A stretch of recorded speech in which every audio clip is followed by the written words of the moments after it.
आज उत्पत्ति 14 उसकी 14 से 20 जो वचन मैंने आज आपको प्रभु भोज के समय दिया है उसको आप घर जाके पढ़ेंगे। और ये समय जो अब फ्यूचर में आ रहा है वो प्रार्थना का समय है। अपने पड़ोसी को बोलो प्रार्थना कर, अपने लिए, अपने घर के लिए, अपनी चर्च के लिए और दूसरे विश्वासियों के लिए। आमीन।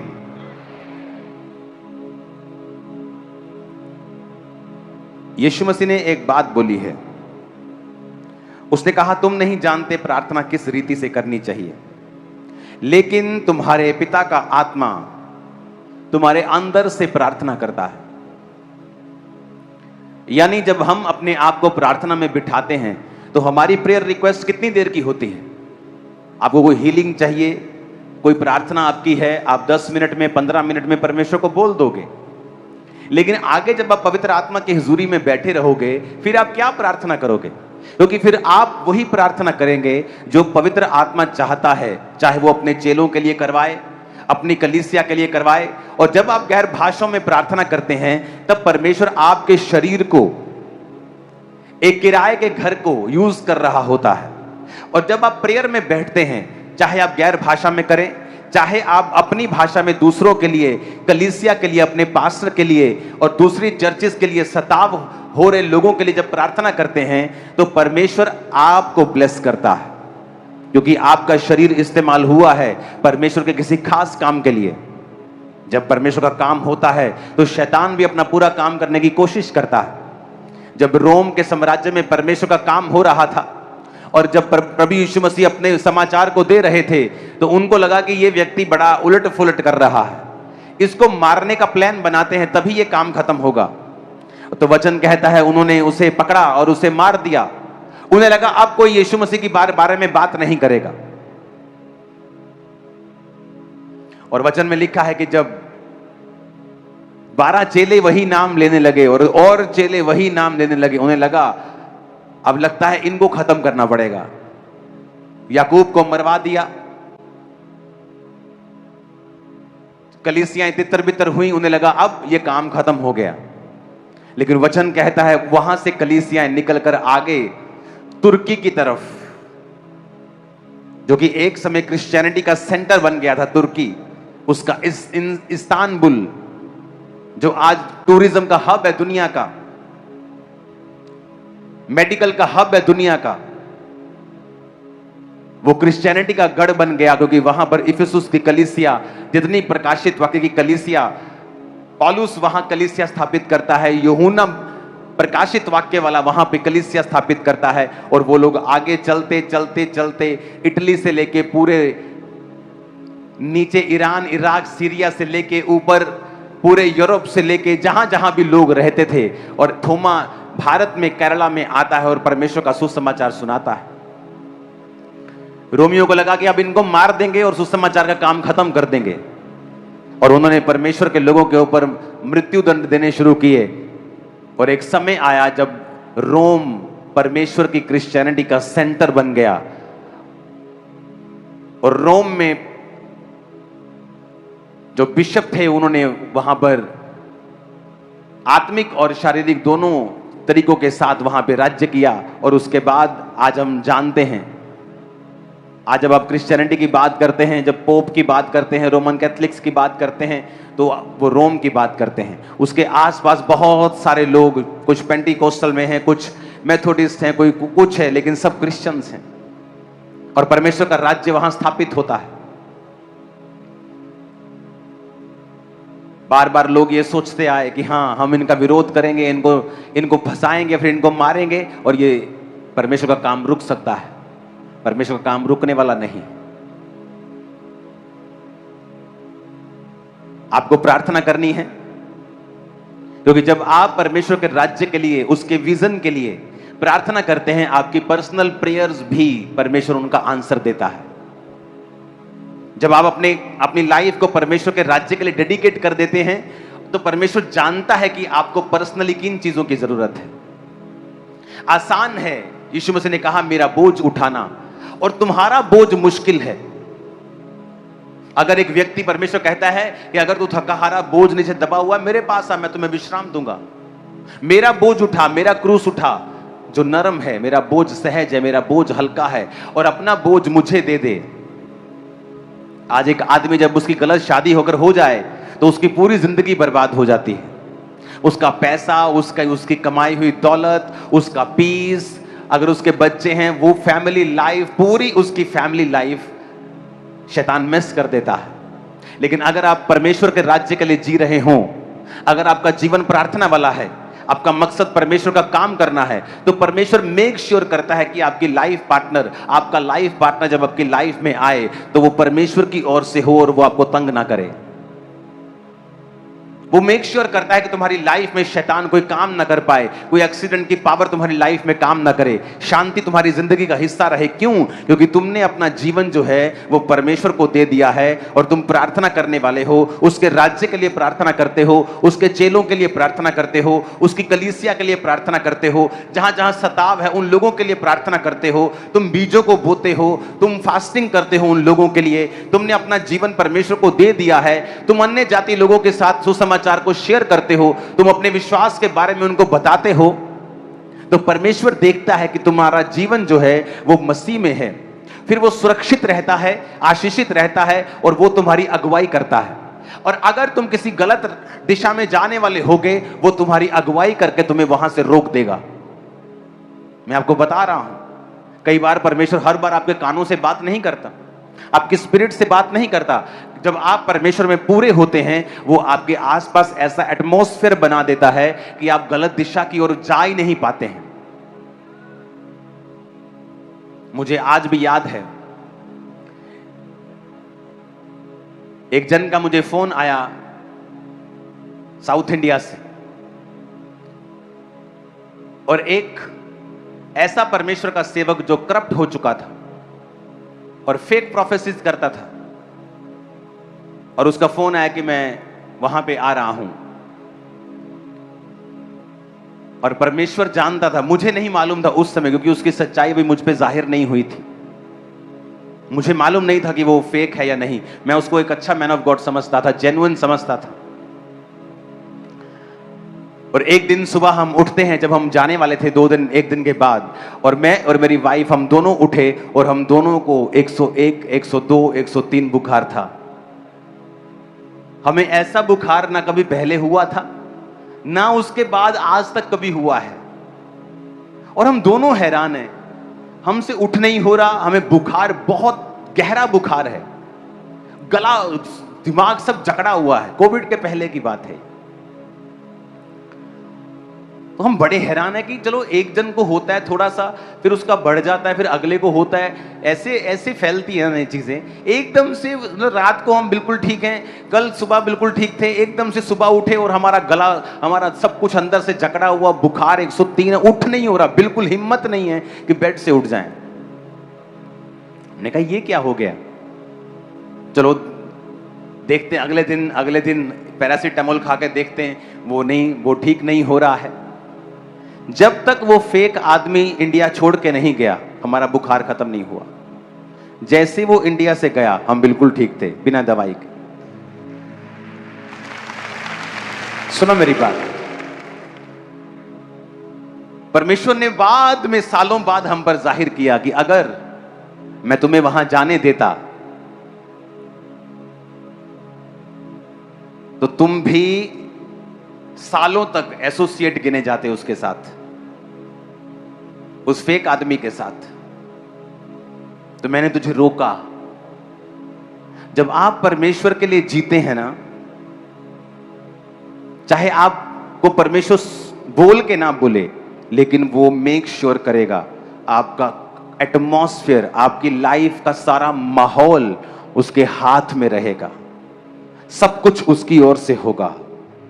आप पूरी तरह से आपके स्टेप्स, आपके कदम भी ठहराए हुए होंगे। मिस कर सकते हैं आप इस लाइफ को, अगर आपकी लाइफ में पाप है तो। अगर आपकी लाइफ में बड़ा पाप छोड़ो, अगर आपकी लाइफ में थोड़ी सी भी डिस्ट्रैक्शन है तो, किसी के साथ डिस्ट्रैक्ट हो गए हैं आप, किसी व्यभिचार में किसी लालच में, किसी चोरी में परमेश्वर आपको धीरे से छोड़ देगा और आपकी अगुवाई करनी बंद कर देगा। फिर लोग बोलेंगे मेरे पार्टनर ने मेरे साथ धोखा कर दिया, मेरे बिजनेस पार्टनर ने मेरे साथ ये कर। क्यों? क्योंकि आपकी आईज जो हैं वो बंद हैं। बंद इसलिए हैं क्योंकि परमेश्वर ने आपकी उस डिस्ट्रैक्शन के कारण आपसे थोड़ी सी दूरी बना ली है। उसने पूरी तरह आपको छोड़ा नहीं है, क्योंकि आपने अभी पूरी तरह पाप में अपने कदम नहीं रखे हैं। जिस दिन आप पूरी तरह से पाप में घुस जाएंगे, फिर वो आपसे पीछे हट जाएगा। आप अपनी तरफ से चलेंगे, अपनी तरफ से सेवा करेंगे, अपनी तरफ से सब कुछ करेंगे, लेकिन परमेश्वर आपके संग नहीं है और वो लॉन्ग टाइम नहीं होगा। और जैसे ही आप परमेश्वर में जीना शुरू करते हैं, आप उसकी आज्ञाओं को मानना शुरू करते हैं, आप उसके अंदर जीवन जीना शुरू करते हैं, वो आपके आसपास के सारे माहौल के ऊपर कब्जा रखता है। ऐसी भी चीजें होंगी जो आपको पसंद नहीं है, लेकिन परमेश्वर आपके संग वो करेगा, क्योंकि वो आपके फ्यूचर को बेटर कर रहा है। अब बात ये नहीं है कि आप लोग दुखी हैं, सुखी हैं, कंफर्ट में है कि डिसकंफर्ट में हैं। बात ये है कि क्या आप परमेश्वर की मर्जी में जी रहे हैं। अगर आप परमेश्वर की मर्जी में जी रहे हैं, वो डिसकंफर्ट थोड़े दिनों का है, एक बड़ी विक्ट्री आप मनाने वाले हैं जल्दी। फिर वो हल्का सा कलेश लिखा अनंत महिमा को पैदा करता है। फिर आप नहीं जानते, जो हल्का सा कलेश आपने सहा, आपके बच्चों को बेस्ट पोजीशन पर आप ही देखेंगे। वो हल्का सा कलेश जो आपने सहा, वो आपके जीवन में एक असीम शांति को लेके आएगा। लेकिन अगर आप डिस्ट्रैक्टेड हैं, अगर आप पाप को अपना जीवन दे चुके हैं, फिर जो भी आपके आसपास होगा वो आपके भले के लिए नहीं होगा। फिर हर रास्ता जो आपके लिए ओपन होगा, वो हर दरवाजा जो खुला होगा, वो परमेश्वर की ओर से नहीं होगा। इसलिए हमें यह बात समझने की जरूरत है। इसलिए मुझे यह बताने की आपको जरूरत नहीं है कि आपकी लाइफ में क्या चल रहा है, आप किस दुख से होकर गुजर रहे हैं, क्योंकि मुझे दवाई पता है उसकी। इसलिए क्रिश्चियनिटी में अपने पास्टर के साथ मिलना जरूरी नहीं है, अपने पास्टर को सुनना जरूरी है। ये बाबा कल्चर नहीं है कि आप उससे मिलेंगे तो वो आपको कुछ देगा और आप ठीक हो जाएंगे। ये होली स्पिरिट कल्चर है। अगर आप होली स्पिरिट की बात को सुनेंगे, आप हील हो जाएंगे। इसलिए अपने मेंटर को सुनना जरूरी है। इसलिए पौलुस ने तब रेडियो नहीं होता तो उसने लिखा कि अपने मेंटर को सुनना जरूरी है। इस पत्री को पढ़ के सुनाया जाए। जो कोई इस पत्री की बात को ना माने, उससे दूर रहो ताकि वो शर्मिंदा रहे, पौलुस ने लिखा। क्योंकि उसको पता था कि पवित्र आत्मा ने जो कहा है उसे सुनना जरूरी है, पौलुस को मिलना जरूरी नहीं था। जब आप ये बात समझ लेंगे कि कोई मायने नहीं रखता आपकी जिंदगी में कितनी बड़ी मुसीबतें चल रही हैं, या किस हार्डशिप से आप गुजर रहे हैं, किस मेंटल स्टेट से आप गुजर रहे हैं, जरूरी यह है कि क्या आप परमेश्वर में हैं, क्या आपने अपना जीवन परमेश्वर में सुदृढ़ किया है, क्या आपने प्रार्थना वाला जीवन रखा है, क्या आपने पवित्रताई वाला जीवन रखा है, क्या आपने चेलों वाला जीवन आप जी रहे हैं। अगर आपने रखा हुआ है तो सब बातें मिलकर भलाई को पैदा कर देंगे। आप फिर देखेंगे, आप आगे आगे चलते जाएंगे और प्रेस करते जाएंगे अपनी लाइफ को परमेश्वर की ओर, और अंत में आप देखेंगे आप एक बड़ी गवाही को पा चुके हैं। आप देखेंगे परमेश्वर ने आपकी लाइफ में बड़ा काम किया है।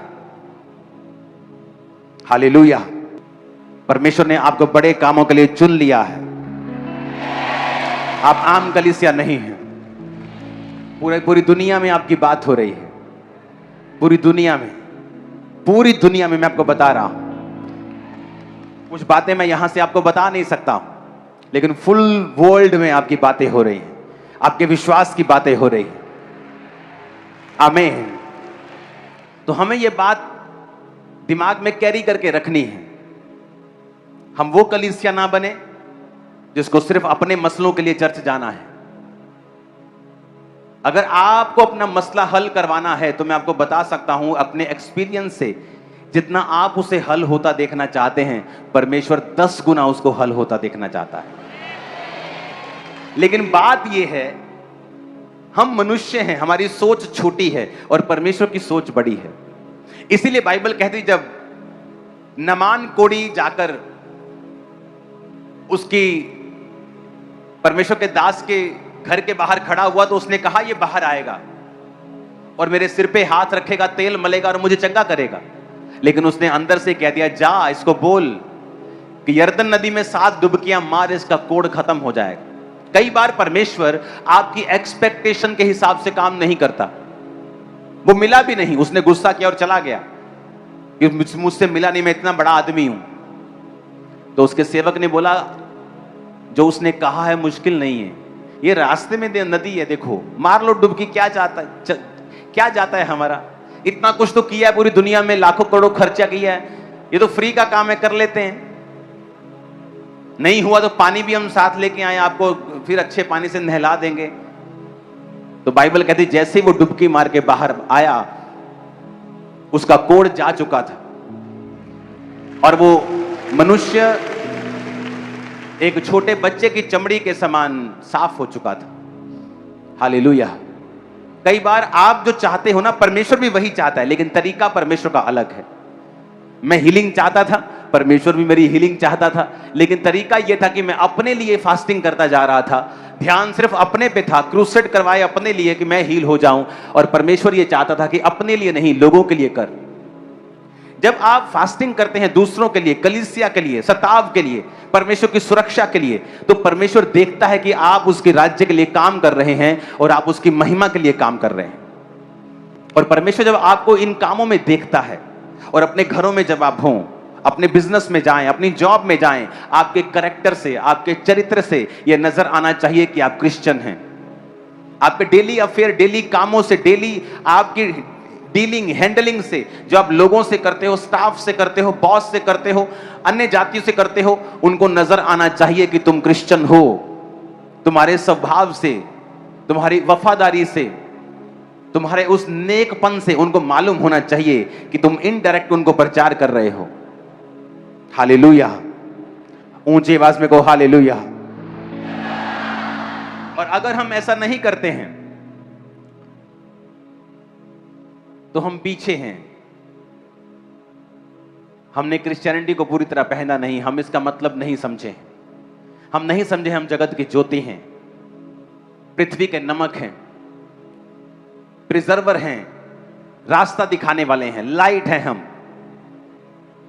अपने पड़ोसी को ऊंची आवाज में कहो, तुम रोशनी हो, तुम नमक हो, तुम रास्ता दिखाओगे, तुम सुरक्षित रखोगे, तुम प्रिजर्व करोगे। ऊंची आवाज में कहो, तुम नमक हो। आमीन, आमीन। टमाटर खराब हो जाएंगे तो उसको खाद बना दोगे आप। चिकन खराब हो गया तो उसको खाद बना दोगे, उसको फिर अपने पौधों में डाल दोगे। लेकिन वचन कहता है अगर नमक खराब हो जाए फिर वो किसी काम का नहीं। आम का पेड़ सूख जाए तो बैट बल्ले बना दोगे, थापियां बना दोगे, फर्नीचर बना दोगे, लेकिन लिखा अगर अंगूरों की बेल सूख जाए फिर वो किसी काम के नहीं, जलाने के काम आती है। तो या तो आप लोग ऊपर रहोगे, बेस्ट रहोगे, टॉप पे रहोगे, या बिल्कुल नीचे। ये आपकी मर्जी है आप कहां रहना चाहते हैं। या तो टॉप आपके लिए रखा है या बिल्कुल नीचे रखा है। या तो आप टॉप का जीवन जियोगे, लेकिन अगर बिगड़ गए तो परमेश्वर ने कहा अन्य जातियों से भी ज्यादा श्राप तुम्हारे जीवन में होंगे। जो अन्य जातियां झेल रही हैं तुम उनसे ज्यादा झेलोगे, जो उनके जीवन में दुख हैं तुम्हारे जीवन में उससे भी ज्यादा दुख होंगे। जाओ उन लोगों को देख लो जो सदियों से क्रिश्चियनिटी में हैं और लेकिन परमेश्वर में जीवन नहीं बिताते। जाओ उनके जीवनों को चेक करो, अन्य जाति लोगों से भी ज्यादा श्राप उनकी जिंदगियों में हो रहे हैं। क्योंकि वचन ये कहता है, यीशु मसीह ने साफ साफ कहा है कि तुम नमक हो, पर अगर नमक का स्वाद बिगड़ गया तो पांव नीचे आओगे। अगर रोटी का स्वाद बिगड़ गया, सब्जी का स्वाद बिगड़ गया, तो वो कूड़े में जाके उसकी रिसाइकलिंग हो जाएगी, वो खाद बन जाएगी। अगर नमक का स्वाद बिगड़ गया तो किसी काम का नहीं, वो मनुष्य के पैरों के नीचे रौंदा जाएगा। अगर कोई और पेड़ सूख गया तो फर्नीचर बन जाएगा, लेकिन अगर अंगूरों की बेल सूख गई तो कभी भी फर्नीचर नहीं बन सकती, सिर्फ जलाने के काम आएगी और लोग उसे उठाएंगे और जला देंगे। तो या तो आपके लिए बेस्ट रखा है तो या वर्स्ट रखा है, बीच का कुछ आपके लिए नहीं है। तो मेरी विनती है आपसे बेस्ट को चुने, परमेश्वर के राज्य के लिए अपने आप को अवेलेबल रखें, एक ऐसा जीवन जिए कि शैतान आपकी जिंदगियों से शर्मिंदा रहे। आमीन। अपने आप को तैयार करके रखें। पौलुस की कुछ कलीसियाएं उदाहरण बन गई थी बोने में, कुछ कलीसियाएं विश्वास में, कुछ कलीसियाएं उसको सपोर्ट करने में। आप एक वर्ल्ड की वो कलीसिया बन गए हो जो उदाहरण है। ये कलीसियाओं को चलाने के लिए पैसा नहीं चाहिए, फैंसी चर्चेस नहीं चाहिए, बस परमेश्वर के वचन के लिए प्यासा एक सेवक हो और उसके साथ वो लोग जो उसके वचन को सुनना चाहते हैं और परमेश्वर के साथ चलना चाहते हैं। बाकी चीजें अपने आप आ जाएंगी। उसने कहा जो तू कर रहा है करता रह, तेरा इंतजाम मैं करूंगा। आमीन। प्रार्थना में रहिएगा। आने वाले दिनों हफ्तों में एक लाइन लगी हुई है मेरे पीछे, खुशखबरियों की। वो जैसे होता है ना कि लाइन लग जाती है और बाद में एक्स्ट्रा भीड़ हो जाती है और फिर आगे धक्का पड़ता है। अब जो पहले खुशखबरी खड़ी है ना, उसको धक्का पड़ रहा है। वो मुझे कह रही है बस अब शुरू कर दो, बस अब शुरू होने वाली है, ओवरफ्लो हो गई है, तो जल्दी से वो शुरू हो जाएंगे। हमें प्रेयर में रहना होगा और इस बात की सीरियसनेस को समझना होगा कि हमें प्रार्थना करनी है और इस बात में पीछे नहीं रहना। ये सुन के ये नहीं सोचना कि हाँ मैं नहीं आ सकता, उस दिन मेरा काम है। नो, आपको ये कॉल है परमेश्वर की। अब वो समय नहीं है कि आप चॉइस कर लें, अब वो समय है हमें मिलकर वो काम करने होंगे जो परमेश्वर ने हमें करने के लिए ठहराया है। हालेलुया। ऊंची आवाज में कहो हालेलुया। अपनी हाथों को उठाएंगे। Thank you Jesus.